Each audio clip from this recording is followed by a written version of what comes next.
The Denver Nuggets all but strolled to an NBA championship last season, losing all but 4 games in their run to the Larry O'Brien Trophy.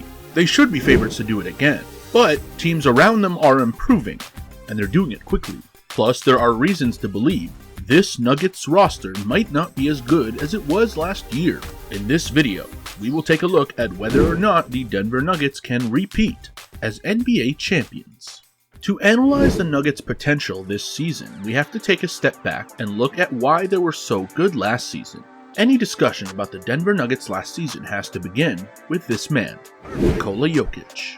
The Joker had another fantastic regular season. In fact, many believed it was fantastic enough for him to win his 3rd straight MVP award.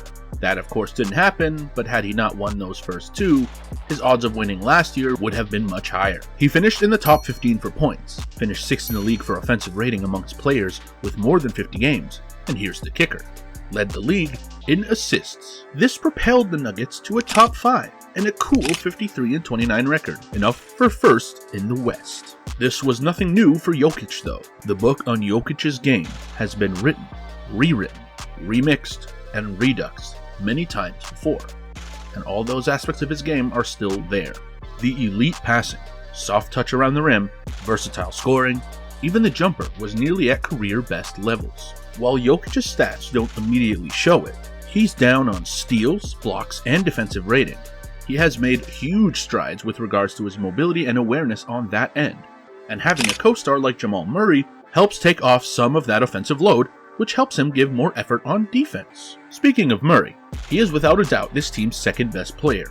He showed as much in the 2020 playoffs, where he averaged over 38 points versus Utah in the 1st round, over 40 in the 2nd round against the Clippers, and somehow cranked it up to 41 points per game against the Lakers in the Western Conference Finals. Murray had to miss the next 2 postseasons with injury, but he was all the way back last year in the playoffs, where he averaged over 38 in every series and even got up to 42 points per game in the finals against a stubborn and stout Heat defense. Murray is an elite scorer and has the ability to be effective from all 3 levels, whether it's step backs from beyond the arc, to little learners from the mid-range, or even those funky finishes around the basket. He just seems to find a way to get the ball in the basket when the Nuggets need him the most. Even if consistency can sometimes be an issue, like Jokic, Murray's defensive improvements are what really propelled the Nuggets to championship pedigree. Murray is now an excellent off-ball defender and strong and long enough to bang with most NBA guards. When you combine Murray and Jokic together, though, you begin to see why this team felt so unstoppable last season and why they might be deserving favorites to go back-to-back. Their 2-man game is exceptional, and they can sometimes have the ability to carve up defenses all by themselves. Whether it be Murray coming off a curl for a handoff, or it's a vanilla pick and roll, the ability and intelligence of these 2 combined is off the charts. And when you combine the natural chemistry these guys have from playing together for all these years, you have an offense that's tough to match. Double team or trap these guys at your peril, as they will find the open man and exploit the advantage. One guy who's usually that open man is Aaron Gordon. Gordon is no slouch offensively and has consistently been a mid-teens point per game scorer since he was 21.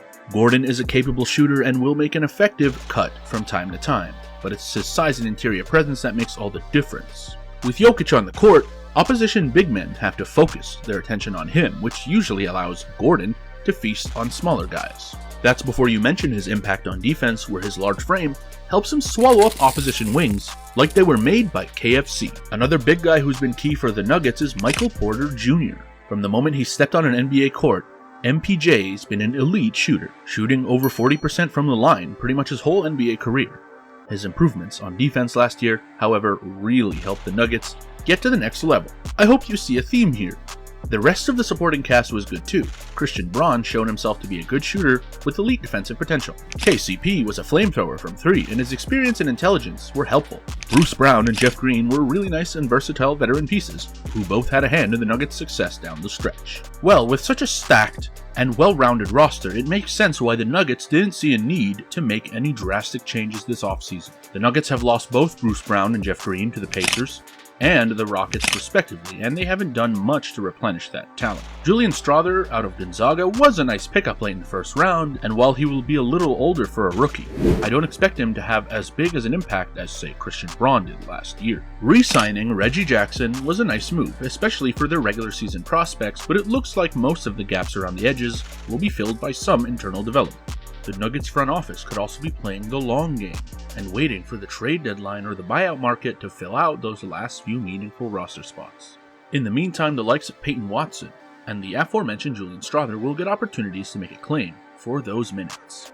All in all, the Nuggets make a great case as repeat champions, but that's only when you focus on them. Based on the betting odds, it seems like there are 3 teams other than the Nuggets with serious title hopes. Those teams would be the Celtics, Suns, and Bucks. Add to that 5 more teams in the Lakers, Warriors, Sixers, Mavs, and Clippers, who could all be there at the end if things swing right, and that's all before we get to last season's Eastern Conference champions, the Miami Heat. There's a lot of traffic out there for the Nuggets, even if there isn't a Warriors circa 2017-esque juggernaut lurking. That team could be the Phoenix Suns though. The Suns have gone from a fun homegrown team with lovable coach Monty Williams and Chris Paul, the best leader in basketball according to Charles Barkley, leading the charge, to a superstar trio of Devin Booker, Kevin Durant, and Bradley Beal, and no bench. Those 3 are expected to stuff the stat sheet, and provided they can all stay healthy, which has been a challenge for both Durant and Beal, they could be a really scary team in the playoffs. They say a wounded lion is a dangerous one. I wonder what they say about a wounded buck. My guess would be that we see a rejuvenated Bucks team armed with a fresh coaching staff, ready to avenge their embarrassment from last season. Giannis will be expected to be at his all-time best, and a 3rd MVP award for him is definitely on the cards. The Bucks will only be a problem for the Nuggets if they meet in the finals, but the Bucks' size and defense versatility could be a problem for the Nuggets. Staying in the East, let's talk about the Boston Celtics. In the last 4 seasons, they have made the Eastern Conference Finals 3 times, with them breaking into the finals once. They will be determined to make the leap from a team with a championship potential to a team who is actually a favorite to win it all. That all starts with Jason Tatum. As one of the most lethal two-way players in the league, it will be up to him to match or better Jokic's impact, which is a tough ask. The Celtics have also reshuffled the deck, shipping out Marcus Smart and bringing in Kristaps Porzingis in a play to both get bigger and more offense out there. Is all of this an attempt to better match up with the Nuggets? The Nuggets should be favored against the rest of the teams in the league, and to be honest, I'd probably take the Nuggets ahead of the team we've just spoken about. There's a reason they're the betting favorite to win it all. They have generational star talents, a well-respected coach, a more than capable co-star, and a super fun and effective supporting cast. They have every aspect needed to be a championship-winning team. Basketball is a funny game and anything can happen, but I feel that as things currently stand, the Denver Nuggets have what it takes to repeat as NBA champions.